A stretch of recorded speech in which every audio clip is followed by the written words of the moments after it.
Bonjour. Aujourd'hui, on plonge dans une photographie gravant un thé pour l'âme de Fawzi Deman. Bonjour, oui, une image qui nous emmène direct dans un souk, animé. C'est ça. Beaucoup d'animation, on imagine, mais la photo capture un instant, suspendu, presque secret. Tout à fait. Un moment de calme au milieu du bruit. On y voit cette femme qui fait une pause là. Et un vendeur de thé. Traditionnel, oui, qui lui sert une boisson chaude. Et ce contraste est frappant entre l'agitation qu'on devine autour et puis ce moment très calme, très intime entre deux. Exactement. C'est un peu comme un îlot. C'est ça, un îlot. Alors, l'idée, c'est d'explorer un peu cette richesse, comprendre la composition, ce que ça symbolise. Ce que ça nous dit sur les rituels, la connexion humaine peut-être. Voilà, allons-y, décortiquons un peu cette scène. Avec plaisir. Si on regarde de plus près, les personnages. D'abord, la femme. Oui. Son visage est assez marqué. On sent une histoire. Elle porte un foulard bordeaux, une blouse fleurie. Et sa posture, elle a l'air détendue, non ? Malgré la fatigue qu'on peut imaginer. Oui, détendue, et son regard est serein, posé sur le geste qui arrive. Et le vendeur, lui ? Lui, il a ce chapeau typique à pompons, un tablier rouge, et il est complètement concentré. Absorbé par son geste, oui. Un geste très délicat presque. Exactement. Et ce geste, c'est vraiment le cœur de l'image, je trouve. Ah oui, le thé qui coule. Ce filet de thé ambré, depuis la théière en cuivre. Une théière qui a vécu, on voit qu'elle est usée. Complètement. Usée, éprouvée. Et ça coule vers le petit verre. Et ce qui est très fort, c'est l'arrière-plan. Oui, ce flou. Ce flou, ce bokeh comme on dit, il n'est pas juste joli.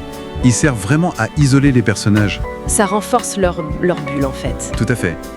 Ça nous force à nous concentrer sur eux, sur cette interaction silencieuse. C'est technique, mais ça a du sens. D'accord. Et dans cette bulle, comment l'image est construite, la composition ? Ce qui est fascinant, c'est d'abord cette diagonale, très nette. La théière et le jet de thé. Exactement. Ça guide notre œil, hop, direct vers le point de connexion, le verre qui se remplit. C'est vrai. Et puis il y a l'équilibre visuel, le rouge. Ah oui, le tablier et le foulard. Voilà, ce rappel de couleurs, ça crée une harmonie, ça lie les deux personnages subtilement, comme un fil. Un fil rouge, littéralement.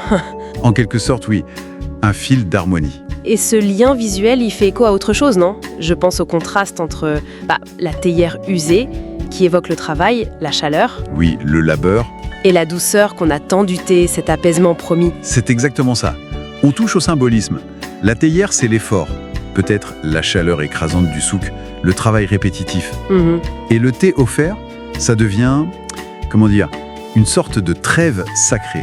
Une trêve sacrée, j'aime bien l'expression. C'est un moment volé au tumulte, un tout petit refuge pour reprendre son souffle.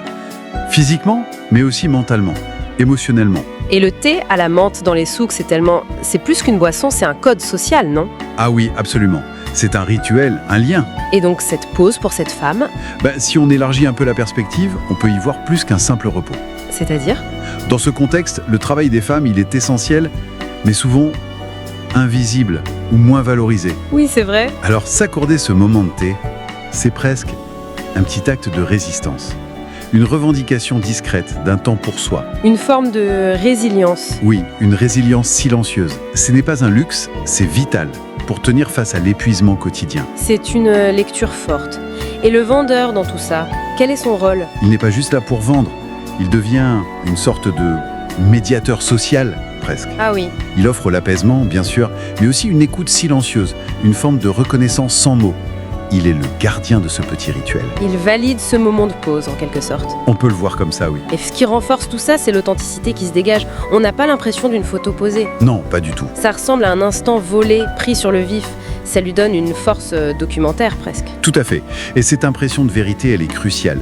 Elle nous permet de nous connecter plus profondément à l'émotion de la scène. Oui, l'émotion. Ce qui me touche le plus, je crois, c'est cette humanité silencieuse.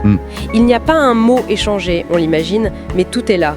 La fatigue dans les traits de la femme. Le respect dans le geste concentré du vendeur. L'attente, le soulagement qui va venir avec le thé chaud. C'est ça. Ces gestes si ordinaires, verser du thé, ils deviennent presque sacrés ici.